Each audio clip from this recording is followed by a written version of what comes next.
All right, so we've been going through Matthew. I believe we have 5 sessions left, including this morning. Um, I said at the end of last time that we're going to go quicker through the next section. And then as I started preparing, I, I put so much down. I have 2 weeks worth of notes for this section. So we're probably going to skip some after this section, but this section is a lot. Let me give us a brief review of where we are so far, just to refresh our memory, because again, the point of this Sunday school class is to have a big picture of the general flow of the Gospel of Matthew, so that next time someone says Matthew, you kind of know how the gospel moves from beginning to end, right? So if someone says Matthew chapter 13, you think parables, right? Or Matthew chapters 8 and 9, you say 3 threes, right? 3 groups of 3 stories, right? And so that's what I'm trying to help you do, so that we know where we are. So far, chapters 1 through 4, I argued, was kind of like a long introduction to the gospel, because the gospel is focused primarily on Jesus' public ministry, and 1 through 4 is kind of before that. And then Matthew chapter 5 through 7 was the Sermon on the Mount. And then from 1 through 7, I argued all of that is portrayed as a fulfillment of the Pentateuch, right? And then Matthew chapters 8 and 9 were 9 miracle stories in 3 groups of 3, with Jesus' authority being revealed while people don't understand who he is, right? Or diverging opinions about who he is. And then Matthew chapters 10 through 13, I argued, is about the kingdom advancing forcefully, Jesus commissioning his disciples as leaders of the new Israel. And then there was unbelief and doubting, and Jesus offers rest in the middle of that as the new Joshua. And the rest led into the Sabbath controversies in chapter 12, which provoked more unbelief, and then parables in chapter 13. And the conclusion of the parables was that the disciples ask and understand, while the crowds, after that, Jesus goes to his hometown and the crowds are offended by him. That brings us to chapter 14, verses 1 through 12. It's the story of Herod beheading John the Baptist. The story in the Gospel of Matthew is kind of a transition story. It gives another reason for Jesus withdrawing from public places into desolate places, right? Matthew chapter 14, verse 13 says, "Now when Jesus heard this," right? This being that Herod has beheaded John the Baptist, "he withdrew from there in a boat to a desolate place by himself." And so this begins a section of Jesus' ministry in desolate places, and people are coming to him, seeking him out. So when the crowds heard it, they followed him on foot from the towns. We saw Jesus withdrawing in chapter 12, verse 15 already, after the Sabbath controversies, because the Pharisees began to conspire how they might kill him. Here the story after the parables, right? The parables distinguish between those who understand and those who do not. And the kind of conclusion leaned more towards the side of people not understanding him and rejecting him. And that's kind of causes Jesus to withdraw. After this story, in chapters 14 through 17, which is the section we're going to look at today and next week, there is not that much about unbelief or spiritual warfare anymore. In the next 4 chapters, there are 2 major themes that are developed. Right? So from chapters 14 through 17, 2 major themes. The first major theme is Jesus being clearly revealed as the Son of God. Right? We talked about how his authority revealed his authority as the Son of God, but people did not know, right? They did not understand that clearly. But we see that becoming very clear in this section. If you remember so far, only demons in Gentile territory, in that story where Jesus got on a boat and went to the other side, the demons in Gentile territory have identified Jesus as the Son of God in his public ministry. The disciples in the boat, after Jesus calmed the storm, were left wondering, what sort of man is this? And so that all of that is about to change. The second major theme developed in this section is that Jesus feeds his people. And we'll see how that works. But if you put those two together, then my title for this section would be The Son of God Feeds His People. That's chapters 14 through 17. So the first story immediately after Herod beheads John the Baptist, Jesus feeds the 5,000. That's in verses 13 through 21. Jesus withdrew. The crowds follow him on foot. Jesus has compassion on them and heals them. Evening comes. Disciples tell him to dismiss the crowds to the nearby villages so they can get something to eat. And Jesus says, you give them something to eat. And they say, we only have 5 loaves and 2 fish. And so Jesus tells them to sit on the grass. We know this story, right? If you've grown up in the church or if you've been around the church for any amount of time, you've probably heard this story. But look at how Matthew describes how Jesus distributed the food. Verses 19 through 20. 19 and 20. He looked up to heaven and said a blessing. Then he broke the loaves and gave them to the disciples, and the disciples gave them to the crowds. And they all ate and were satisfied. The way the ESV has translated this and punctuated it is a little bit unfortunate, I think. In any case, the key words here are blessed. The ESV has said a blessing, but that's one verb. It's just blessed, right? Blessed, broke, and gave the bread to the disciples, and they all ate. Does that remind you of anything? Lord's Supper, right? It's supposed to remind us of the Lord's Supper. Matthew 26:26 says, now as they were eating, Jesus took bread, and after blessing it, broke it, and gave it to the disciples, and said, take, eat, this is my body. So what does this mean about the story of Jesus feeding the 5,000? It means that Jesus feeding the 5,000 with the 5 loaves of bread and the 2 fish is a sign. John explicitly calls it a sign in chapter 6 of his gospel. Chapter 6, verses 13 through 14 says, so they gathered them up and filled 12 baskets with fragments from the 5 barley loaves left by those who had eaten. When the people saw the sign that he had done, they said, this is indeed the prophet who is to come into the world. But what does it mean that it is a sign? It means that you can see Jesus feeding the 5,000 with 5 loaves of bread and 2 fish and be amazed at the things he can do. But there is more, right? It is pointing to something beyond that. It is pointing to how Jesus would ultimately feed his people by breaking his body and shedding his blood for them at the cross. Jesus cares that his people don't have any food and are hungry, and he wants to feed them. He has compassion on them, and he wants to care for their physical needs. He wants them to be filled and satisfied, but ultimately he wants to feed them, and he wants to feed us spiritually by giving us himself. And Jesus' care for their physical needs is supposed to point them and us to him as the one who will care for our spiritual needs. In the Gospel of John, Jesus explicitly says, I am the bread of life, the day after he feeds the 5,000. Right? So Jesus feeding the 5,000 is supposed to show us just that Jesus is the bread of life.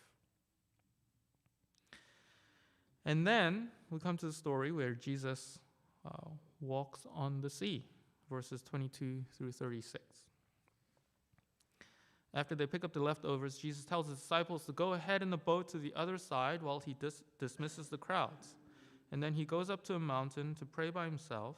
And then in the middle of the night, it says the fourth watch, which is between what we would consider to be 3 a.m. and 6 a.m.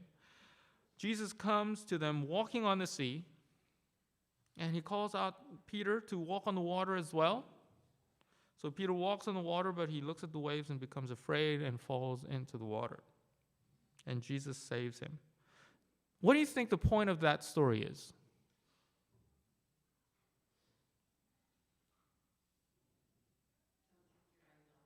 Don't take your eyes off Jesus. That's a good point.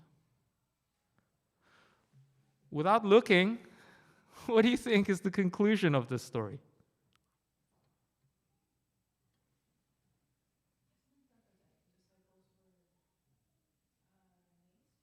The disciples were amazed.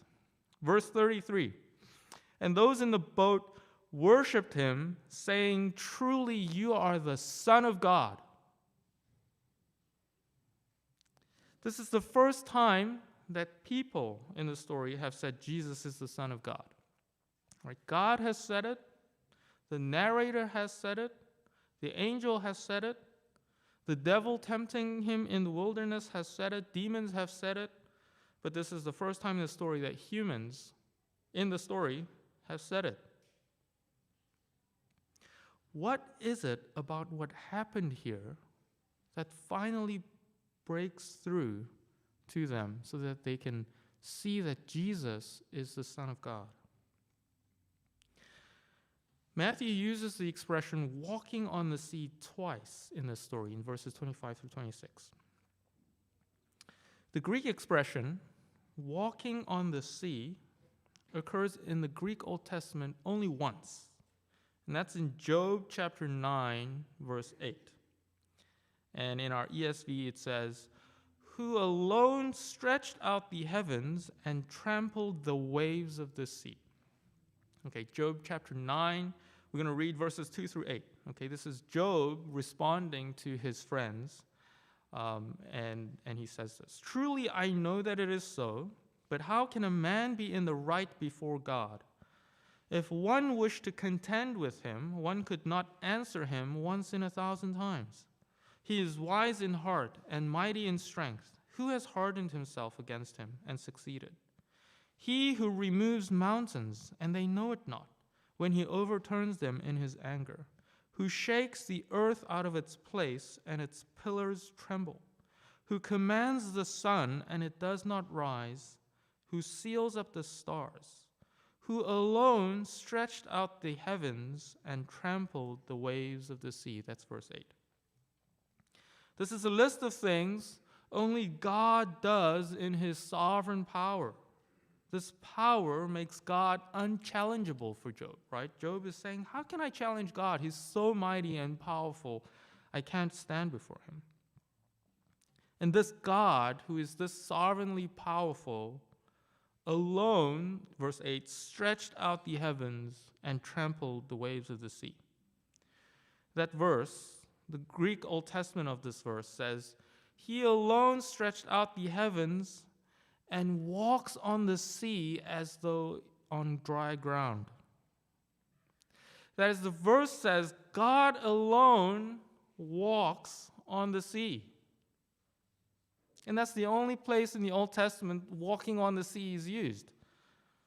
If anyone knew their Old Testament in Greek, they would have known that only God walks on the sea. So if Jesus is walking on the sea, what does that make him? God, right? But the disciples are initially afraid and think it is a ghost. And Jesus responds in verse 27, "Take heart, it is I, do not be afraid." The translation, "it is I," is also a good translation in context because Jesus is saying, don't worry, it's me.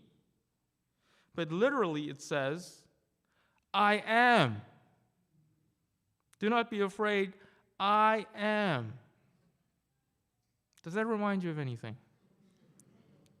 I am is God's name, right? Which he revealed to Moses from the burning bush in Exodus 3, verses 13 through 15. Then Moses said to God, if I come to the people of Israel and say to them, the God of your fathers has sent me to you, and they ask me, what is his name? What shall I say to them? God said to Moses, I am who I am.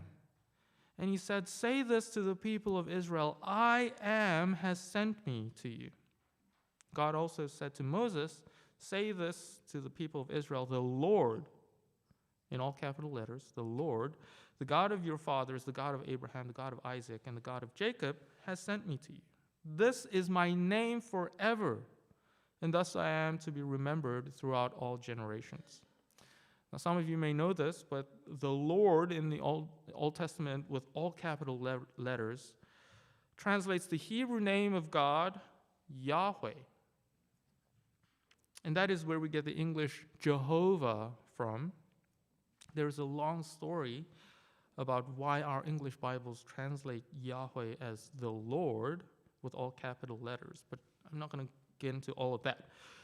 Yahweh, however, in Hebrew, just means he is, or he will be. And it is the covenant name that he reveals to his people because his covenant promise is, I will be with you, right? So every time they say his name, they're reminded he will be with us. Because every time they say Yahweh, they're saying he is, or he will be. All right, so God reveals his name to Moses as I am. And here in Matthew, Jesus comes walking on the sea, which Job says only God does. And then he says, do not be afraid, I am. And then in verses 28 through 29, Peter answered him, Lord, if it is you, command me to come to you on the water. And he said, come. So Peter got out of the boat and walked on the water and came to Jesus. That's verses 28 and 29. Did you catch the subtle change in the way that Matthew talks about the way Peter comes on the water? Command me to come to you on the water. So Peter got out of the boat and walked on the water and came to Jesus. He doesn't use the string of words, walking on the sea, when he talks about Peter. Because walking on the sea is an expression that should be reserved only for God, right? So, Matthew avoids using that. Functionally, Peter is walking on the same sea that Jesus is walking on. But Jesus is doing what only God can do, and Peter is doing something that is derivative, right? And then verse 30, when he saw the wind, he was afraid, and beginning to sink, he cried out, Lord, save me. Psalm 69, verses 1 and 2 say, save me, O God, for the waters have come up to my neck. I sink in deep mire, where there is no foothold. I have come into deep waters, and the flood sweeps over me. The second half of verse 2, I have come into deep waters, and the flood sweeps over me. The Greek translation of the Old Testament paraphrases that to, I came into the depth of the sea, and a storm of wind is making me sink. The psalmist, from this metaphorical sinking in the storm of the deep waters, cries out, save me, O God. Right, so Peter finds himself in a literal storm of wind in the depths of the sea, and he cries out, Lord, save me. In that moment, Peter needs Jesus to be God, to save him from this. And Jesus, verse 31, Jesus immediately reached out his hand and took hold of him. The expression which the ESV translates reached out his hand could also be translated as stretched out his hand. Right? Very frequently in the Old Testament, God is the one who is stretching out his hand either to deliver Israel or to come in judgment. Here, Jesus stretches out his hand to save Peter. And we have another psalm that it sounds like it's enacting. Psalm 144, verse 7. Stretch out your hand from on high, rescue me and deliver me from the many waters. Again, the psalm uses the waters metaphorically, but Jesus stretches out his hand and delivers Peter from literal water as God. So now the conclusion of this story makes sense, right? Jesus walks on the water, which the Greek Old Testament said only God does. And then when they're scared, he says, "Do not be afraid, I am." Peter tries to walk on the water and he sinks, and he calls out to Jesus to save him, like the psalmists called out to God. And Jesus stretches out his hand to save him from the waters. So when they get into the boat, they worship him, saying, "Truly, you are the Son of God." What we see here, I think, is that the disciples' understanding of Jesus as the Son of God is taking a huge leap forward. I said early on in this class that God's promise regarding the Son of David was that God would be his father and the Son of David would be the Son of God in that way, right? Because God promises to be the father of the Son of David. So in some sense, if you're looking only at the Old Testament, you could think of the title Son of God as meaning essentially the same thing as the Son of David, God's promised messianic king. But here, the disciples see Jesus as divine. They see him as God himself, and they call him Son of God. So this is much more than that he is the messianic Son of David. They're saying Jesus is the divine Son of God, or what we now speak of as God the Son, right? The second person of the Godhead. They did not use that language, God the Son, but when they say Son of God, that's what they mean. And that is why worship of him is appropriate. Jews were monotheistic. They weren't supposed to worship anyone other than God. But if he is God the Son, then worship of him is appropriate. Then Jesus gets to the other side, and it's business as usual. Crowds bring people to him, and he heals them. And then we come to chapter 15, verses 1 through 20.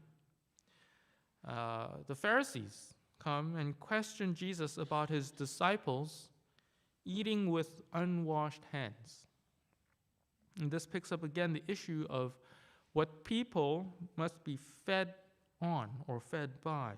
Right? Jesus feeding the 5,000 pointed to the Last Supper, which itself points to Jesus spiritually feeding his people with himself. But the Pharisees are still stuck on physical eating and how that affects one's spiritual state. So Jesus says in verse 11, "It's not what goes into the mouth that defiles a person, but what comes out of the mouth. This defiles a person." And within Judaism, that's highly controversial. You can see why Jews would be offended by this, right? Because there are laws in the Old Testament that say what you can and cannot eat, and that certain foods defile you. So the disciples say in verse 12, "Do you know that the Pharisees were offended when they heard the same?" And Peter asks him to explain, and Jesus answers in verses 16 through 20. "Are you still without understanding? Do you not see that whatever goes into the mouth passes into the stomach and is expelled? But what comes out of the mouth proceeds from the heart, and this defiles a person. For out of the heart comes evil thoughts, murder, adultery, sexual immorality, theft, false witness, slander. These are what defile a person. But to eat with unwashed hands does not defile anyone." In the parallel account in Mark, Jesus says, "Do you not see that whatever goes into a person from outside cannot defile him, since it enters not his heart, but his stomach, and is expelled?" And then Mark gives a little aside, which the ESV puts in parentheses. "Thus he declared all foods clean." I think this is parallel to the Sabbath controversies, right, that we had last week. We said what was unlawful on the Sabbath under the Old Covenant is now allowed because Jesus is greater than the temple, greater than David, and Lord of the Sabbath. And so there is now considerably more freedom in how we think about rest and observing the Sabbath. And so with the food laws, what was unlawful in the Old Covenant, what was unclean and could defile people, are no longer unclean and no longer defile people after the coming of Jesus. All foods are clean. And if we were following the thread of Jesus spiritually feeding his people with himself, we see that what is important is not what you physically eat, but what you eat spiritually. The important thing is that you feed on Jesus, the bread of life.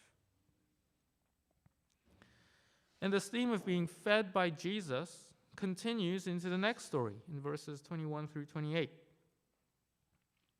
Verses 21 and 22. Jesus went away from there and withdrew to the district of Tyre and Sidon. And behold, a Canaanite woman from that region came out and was crying, "Have mercy on me, O Lord, Son of David. My daughter is severely oppressed by a demon." And Jesus refuses to help her, saying in verse 24, "I was sent only to the lost sheep of the house of Israel." Because this is a Gentile woman, right? And he says in verse 26, "It is not right to take the children's bread and throw it to the dogs." Now I want to just pause for a public service announcement. Don't try this at home, okay? Don't say things like that, okay? That's highly offensive. It was highly offensive then, and it's highly offensive now. Jesus can say it because he knows what he's doing, right? By saying this, Jesus elicits a humble confession of faith from a Gentile woman. In any case, the point I want to make is that here again is the theme of being fed by Jesus, right? Jesus thinks of his public ministry, of his healing, as a feeding of his people. And anyone who wishes to be fed by him, if they come in faith and humility, can be fed by him. This is a little bit different from how his public ministry is thought of in chapters 10 through 13, right? In chapters 10 through 13, Jesus' healing was portrayed as authority over unclean spirits, as spiritual warfare, right? The focus has shifted somewhat from that spiritual warfare to Jesus feeding the shepherd, as the shepherd feeding his sheep. But he came, to borrow Paul's language, to the Jew first and then to the Greek, right? We already saw Jesus go into Gentile territory, and the demon said, "Have you come to torment us before it is time?" And when Jesus was sending out the disciples in chapter 10, he said, "Don't go to the Gentiles. Only go to the lost sheep of the house of Israel." And here again, he says he has come only for the lost sheep of the house of Israel. But at the end of Matthew, after Jesus' death and resurrection, he says, "Make disciples of all nations." So he came for the Jews first. But by his death and resurrection, the door has been opened for all nations to come in and be fed by him. The next story in verses 29 through 39 is the feeding of the 4,000, right? Jesus is carrying on with business as usual. In this section, business as usual is kind of, everybody's bringing people to him who are sick and he's healing them. Like that's just the normal thing that's always just happening around him. and that is how he's caring for his people. But again, we saw that Jesus thinks of his healing ministry as feeding the children and feeding the sheep of the flock. And then verse 32, Jesus called his disciples to him and said, "I have compassion on the crowd because they have been with me now 3 days and have nothing to eat. And I am unwilling to send them away hungry, lest they faint on the way." And then they find out they have 7 loaves and a few fish, and Jesus tells them to sit. And then verse 36, he took the 7 loaves and the fish, and having given thanks, he broke them and gave them to the disciples. This time the wording is slightly different, right? We have gave thanks instead of blessed. But at the Last Supper, Matthew says that Jesus gave thanks for the cup. Mark says that as well. And if you look at Luke and Paul describing the Last Supper in 1 Corinthians, they say that Jesus gave thanks for the bread as well. In fact, the word giving thanks in Greek is eucharisteo, which is where we get the word Eucharist for the Lord's Supper. Giving thanks, right? Jesus gave thanks and gave bread and the cup. And so Jesus gives thanks in this occasion rather than just blessed. But even this feeding of the 4,000 is supposed to point us to the Lord's Supper again, right? Giving thanks, breaking the bread, and giving it to the disciples.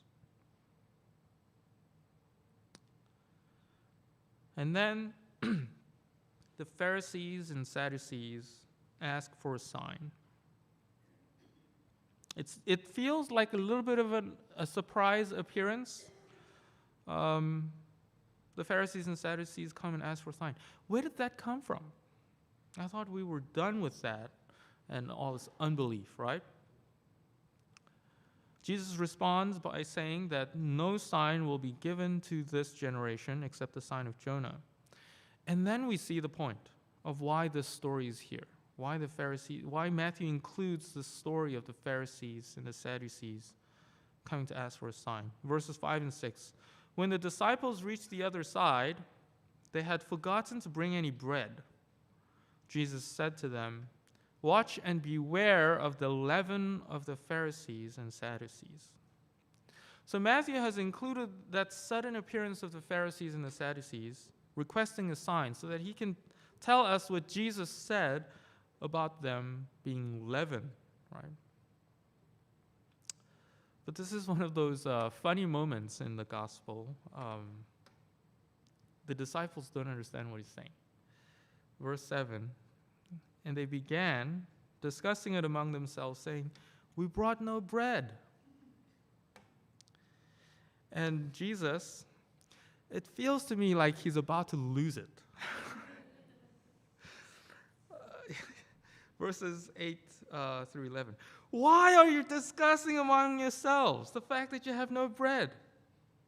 Do you not yet perceive? Do you not remember the 5 loaves for the 5,000? And how many baskets you gathered? Or the 7 loaves for the 4,000? And how many baskets you gathered? How is it that you fail to understand that I did not speak about bread? Beware of the leaven of the Pharisees and Sadducees." It's actually a little bit funnier when you read it in Mark, because Mark tells us that the disciples answer some of his rhetorical questions. It says, Jesus says, "And do you not remember when I broke the 5 loaves for the 5,000? How many baskets full of broken pieces did you take up?" They said to him, 12. "And the 7 for the 4,000, how many baskets full of broken pieces did you take up?" And they said to him, 7. And he said to them, "Do you not yet understand?" Right? So you can almost imagine Jesus like this. Why are you talking about bread? In any case, the conclusion of this little discussion, which Mark doesn't actually have, this conclusion that Matthew has, actually is, then they understood that he did not tell them to beware of the leaven of the bread, but of the teaching of the Pharisees and Sadducees. The point is that the teaching of the Pharisees and the Sadducees is like leaven. It is not pure. It is corrupting. It is a corrupting influence. And so they must not be fed by the teaching of the Pharisees and the Sadducees. They must be fed by Jesus alone. He not only gives literal bread so that the disciples don't have to worry when they don't bring bread. His teaching, his ministry, and ultimately his sacrifice is the pure, true, unleavened bread. He is the bread of life, and they must be fed by him and not by the Pharisees and the Sadducees. That brings us to a major turning point in the gospel, Matthew chapter 16, verses 13 through 20. Jesus asks his disciples what people think of him. And they give various answers: John the Baptist, Elijah, Jeremiah, or one of the prophets. And Jesus asks, "Who do you say I am?" And Peter answers, "You are the Christ, the Son of the living God." We've come a long way since the reaction to the Sermon on the Mount. Remember the reaction to the Sermon on the Mount. The crowd said, "He's got authority. He's not like one of the scribes." Right? That's about as much as they could say at that point. And when Jesus calmed the storm, the disciples said, "What sort of man is this?" And John the Baptist said, "Are you the one who is coming?" But then Jesus walked on the sea and saved Peter from drowning. And they began to see Jesus is the Son of God. And they saw him feed his people. And so now Peter can say with full confidence, "You are the Christ, the Son of the living God." And this confession of Peter becomes a turning point in the gospel when Jesus begins speaking about his death and resurrection and starts moving towards Jerusalem, toward the place of his crucifixion. It serves as a turning point in Matthew as well as in Mark, but it does so in a slightly different way. Jesus' reaction to Peter's confession actually is the longest recorded of this section out of the three synoptic gospels. Right? In Mark and Luke, right after the confession, Jesus tells them not to tell anyone, and that's it. But in Matthew, verses 17 through 20, Jesus says, "Blessed are you, Simon Bar-Jonah, for flesh and blood has not revealed this to you, but my Father who is in heaven.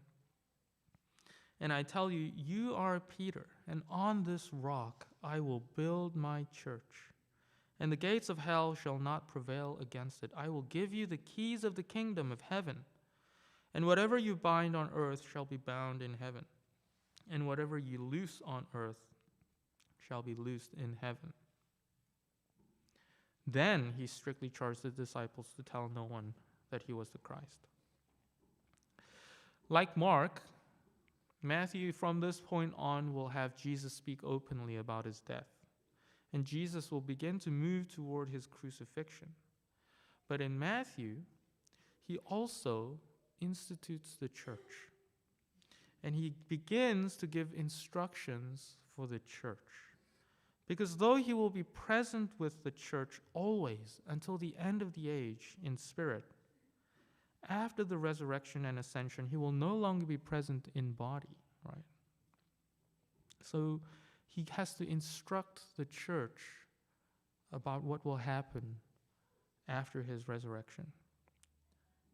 And that is a section of Matthew in chapter 18 and a little bit in 19, where that focus comes through.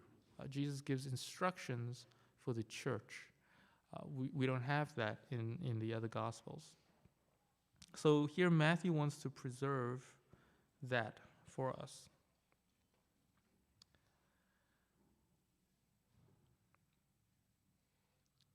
All right. I think I'm going to stop there.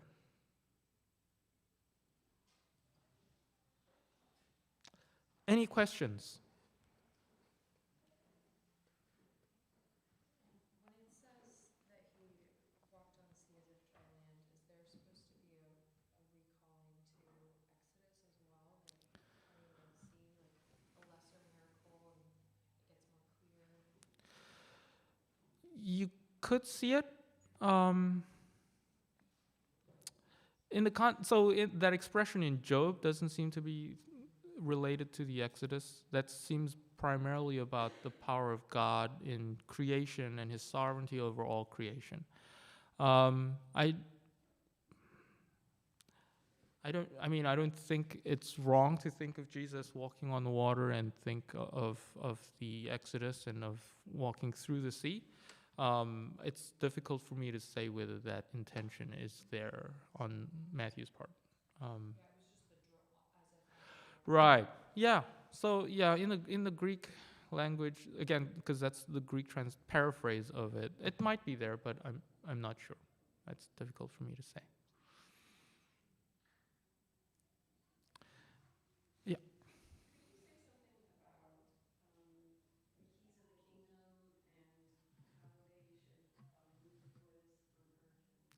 Right. So yeah, I didn't get into that a whole lot.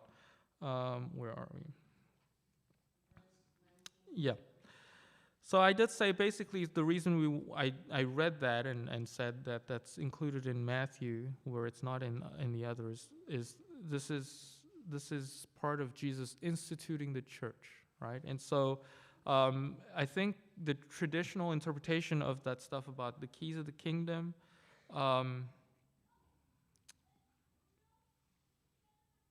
One, it speaks to the authority of the church that that Jesus is now giving to Peter and to the apostles. I'll have more to say about that next time, I think.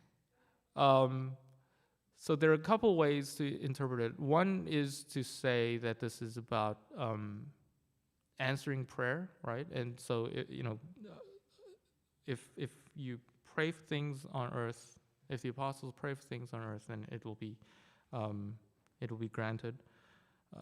Another way to think about it is church discipline, right? Jesus is giving the authority to the apostles to exercise discipline and excommunicate if need be, because he uses similar language in Matthew 18 when he starts talking about discipline as well. And so I think we'll have, maybe, Lord willing, we'll have opportunity to talk a little bit more about that. But for now, I just want us to see with this section is that Jesus, there's a concern for the church for what happens after he's gone at this point. And this saying is part of that concern, right? He's giving instructions for the church for when he's not here physically. Any other questions? Okay, I think that's time. Let me close our time in prayer. Heavenly Father, we thank you for your goodness to us. We thank you for Jesus. We thank you that he feeds us with himself. We thank you that we get to partake of the Lord's Supper this morning as well. And we are reminded that he continues to feed us spiritually. We ask that you would help us to look to him in faith and be fed and be satisfied in him. We ask that you would help us as we go now to worship. We ask that you would help us to worship you in spirit and in truth. For we pray in Jesus' name. Amen. Thank you.